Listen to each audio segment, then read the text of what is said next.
And you are also combining that with the Jace. Early lethality, Jace is going to have a similar curve there and a different damage type of a threat. So Team Liquid are putting together a very strong mid game for themselves here. And that's why the laning phase becomes so critical, right? You know, if you're going to draft for this Jace, for this Olaf, the Sonic Terra, you're going to have a really effective early few levels, early mid game. This is probably a Jace mid, yeah. But Jace mid, Kennen top, Olaf, maybe even attack damage Olaf in the jungle.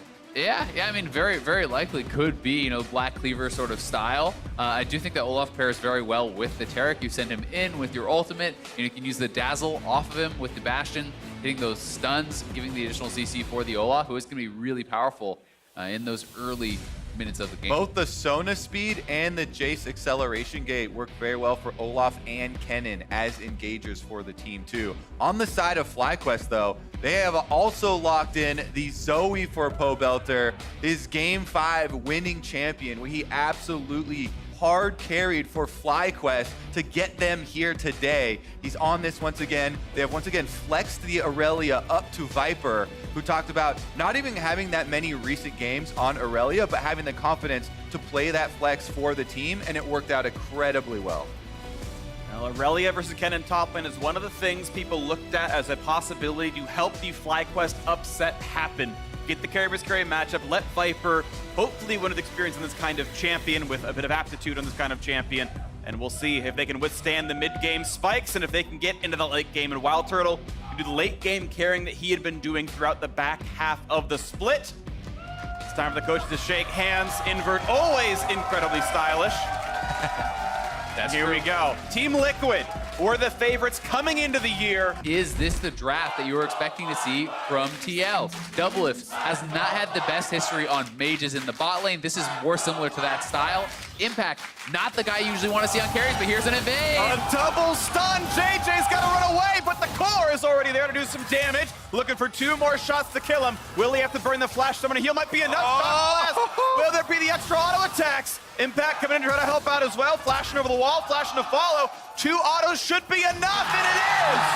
Impact starts out strong in the top lane. They get another flash as well. Pobelter has to use the real flash on Zoe to escape from the bottom side. And that is Team Liquid already securing first blood for their top laner. Impact on Kennen now is going to have the extra money to get more aggressive. I think FlyQuest made the read that it was a 5-man invade on TL on the top side to try to get wards up there. And you know, they saw some members of TL on the top side. So JJ and Turtle think it's safe to walk in here on the bottom side and get those wards down. But Jace, as well as Taric, waiting there and landing the double Bastion. Yeah, running into the Taric stun here. They're able to land the double. JJ taking way too much damage there. The rest of Team Liquid are here to help corral him.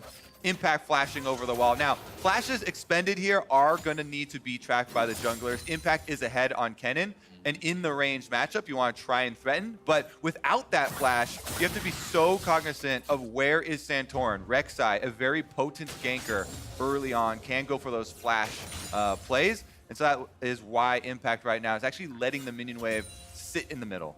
And speaking of Impact, he did not get time to recall, so the first blood does not affect the laning phase right now. No extra items brought in here for the fight. So seconds, that'll probably be a target of their attention. And you really can, you know, when the Baron is coming up, sit on the Baron almost infinitely because Taric is nonstop resetting, using the passive. He can heal just about every global, it feels like, you know, with that Taric heal. Sona is shielding you up, so you can sit on that and bait those objectives, hold on to those objectives much longer than a normal team. That's a really awkward bubble. He's gonna have to cleanse, pops it. Here comes Rek'Sai, this could be more of a fight. Jumps back around for a slow, nice jumps back as well. Going for round 2, the flash knockup, and that's the first kill of the series for FlyQuest. Santorin does not give up on the chase. They find the kill onto Jensen here. Throughout the entire jungle, they run almost into the secondary turrets, and they finally take him down. Nice stuff right there. Brings the gold a bit closer, within 2,000 here, as they've already got that Infernal Drake as well. And FlyQuest hoping to keep this series close, hoping to win it as well. Would be an upset, but they're looking pretty good right now. Jensen's a guy that we usually compliment so much on his fancy footwork. Definitely true. And a lot of the key items are coming down. You constantly need to check inventories for things like stopwatches. The Kennen, a very important stopwatch to keep track of. Impact is full health, has both summoners, could join a possible skirmish on the bottom side, and both junglers are here. You got Olaf coming down. Here comes the first knockup. Nice little stun towards JJ though as well. And here comes the teleports. Impact to join this one. This could be big. Stopwatch pop, but JJ certainly going to die. He's going to taunt. He's still going to go down. Impact has both the kills now for Team Liquid, and it's time to go for the Drake. That should be an easy Drake for Team Liquid because FlyQuest have opted to keep Viper on the top side. So FlyQuest will push on the top side towards the turret, and Team Liquid are actually getting turret damage here to try and get first turret gold first. Yeah, and they should be able to get it very easily, honestly, with 3 members down here. Turret plating has already fallen, so there's not those additional defensive stats as you do knock them down in a group. They'll be able to take the turret, they'll be able to take the dragon as well, and it looked like you're gonna get past that threshold, and you will always win the long extended fight against an AP cannon once you hit that, where you have your Sterix and you have your Titanic and your Triforce and all these items. He just can't burst you down. And I feel like even after you have Treeforce and Merc Treads, you're good to go for the Aurelia. Viper definitely very threatening down there. Meanwhile, on the top side, they've found Jensen. That's at least 30 seconds bot. Jensen burns the flash. He's got that to get away. Kai'Sa's going to chase in. Couple more auto attacks. This should be enough. Oh! The Q's going to land from Santorin as well. That's a kill picked up. Not quite the time of the core JJ. Tia looking to go back forward though. Double stun landed. Damage to the core JJ. The Galio of JJ, and he's going to get out.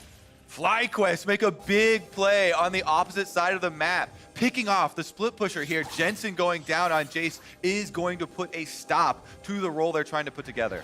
Yeah, and it's more time bot for FlyQuest. They're doing, honestly, an excellent job moving around here. Feels like they are being the more proactive, more aggressive team so far this game. Oh, the taunt. Nice try.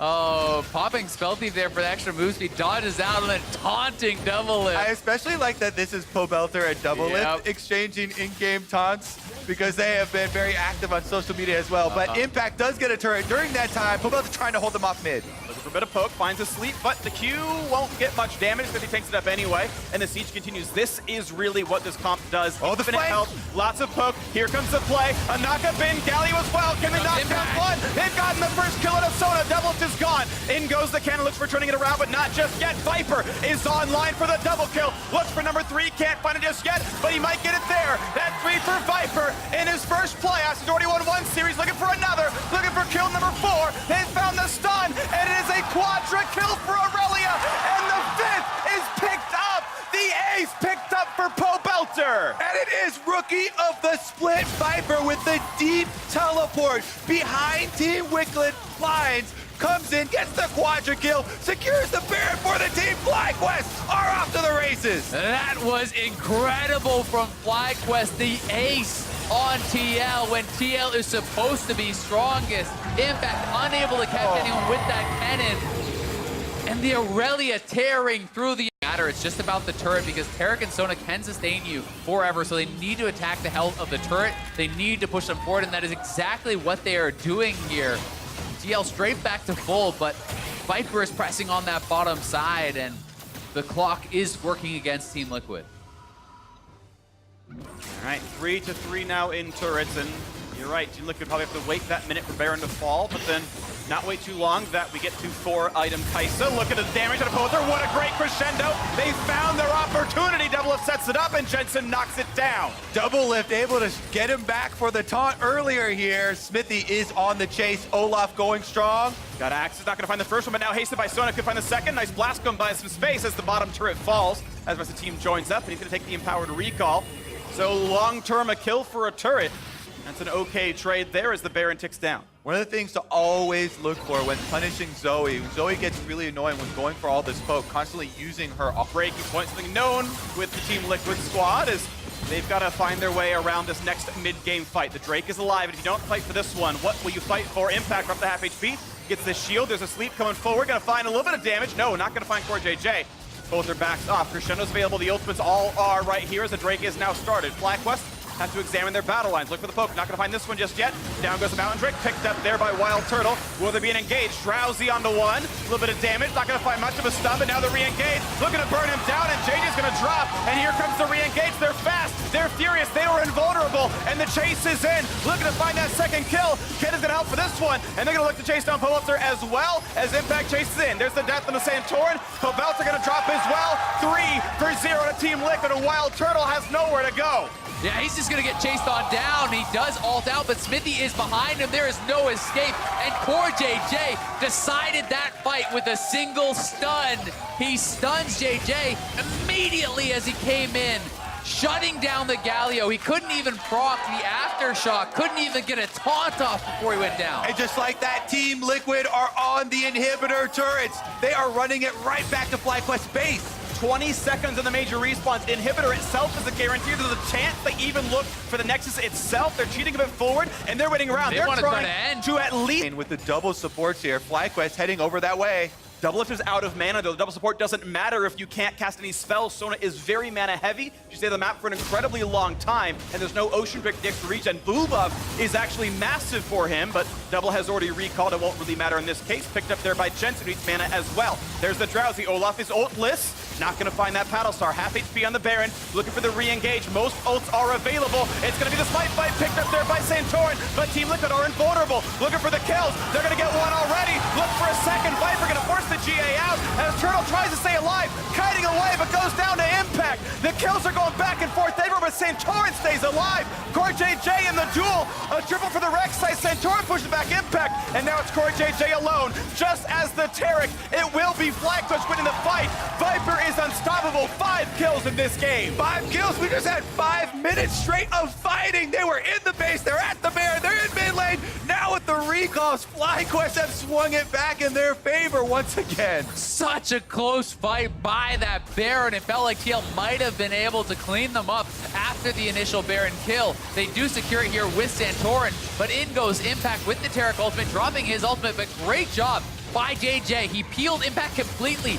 The ultimate from Kennen didn't do anything. Exactly. JJ steps up to the front on Galio, zones the entire team. They tank it. This allows, on the backside, a lot of work to be done by Viper. With his Guardian Angel, he can get back up, and then they finish off the fight. Impact, the only survivor there for Team Liquid, whereas FlyQuest get 2 Baron buffs to take home.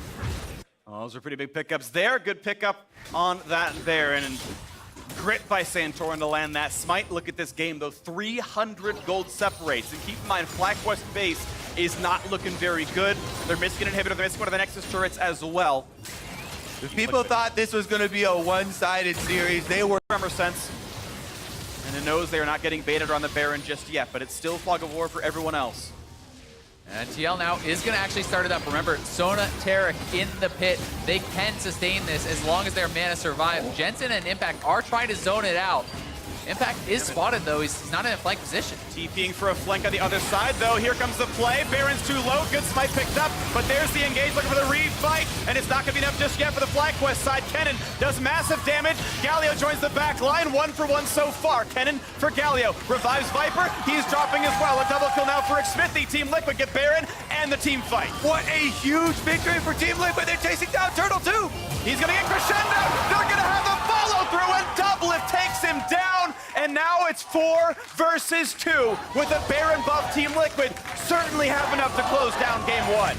Yeah, I think they can do it here. They're marching down. It's going to be up to a miracle from Pobelter or Santorin, but do they have enough damage to get through all of this healing and shielding? It doesn't seem likely. They're all full health. Lands a Paddle Star. Decent damage there. The chunk onto Zoe. One more shot. Doublelift finds another. 3-2-11 for him. And down go the last turrets. Team Liquid take back FlyQuest. 1-0 start to the series.